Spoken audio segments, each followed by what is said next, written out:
എല്ലാവരും Canada Canada എന്ന് പറഞ്ഞൊരു ഓട്ടമായിരുന്നു. അപ്പം ആ ഓട്ടം സത്യം പറഞ്ഞാൽ ഇപ്പോൾ കുറയാനുള്ള സാധ്യത ഞാൻ കാണുന്നുണ്ട്. കാരണം ഒരുപാട് പേര് കാനഡയിൽ ഹാപ്പി അല്ല അവിടെ ലൈഫ്. അതെ, എനിക്ക് തോന്നുന്നത് അവിടെ ഇൻകം ടാക്സ് ഒക്കെ വളരെ കൂടുതലാണ്. ഇൻകം ടാക്സ് എന്ന് പറഞ്ഞാൽ 30 ചില കേസിലൊക്കെ 40-50% ഒക്കെ പേഴ്സണൽ ഏർണിങ്സിന്റെ ടാക്സ് ആയിട്ട് കൊടുക്കേണ്ടി വരും.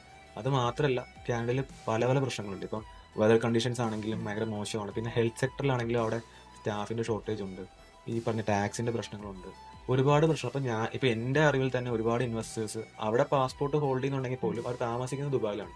അപ്പോൾ അത് എന്തുകൊണ്ടാണെന്ന് ചോദിച്ചാൽ അവരോട് തന്നെ ചോദിക്കണം. കാരണം അവർക്കാണ് സിറ്റുവേഷൻ അറിയാവുന്നത്. അപ്പം നമ്മൾ ഇനിയും കാനഡ കാനഡ എന്ന് പറഞ്ഞ് വീടും സ്ഥലവും പണയം വെച്ച് ലോണും എടുത്ത് പഠിക്കാനാന്ന് പറഞ്ഞ് പോയിട്ട് അവിടെ പോയിട്ട് ജീവിതം നല്ലതാണെന്ന് നമ്മൾ അവിടെ ഉള്ള ആൾക്കാരോട് ചോദിക്കുക.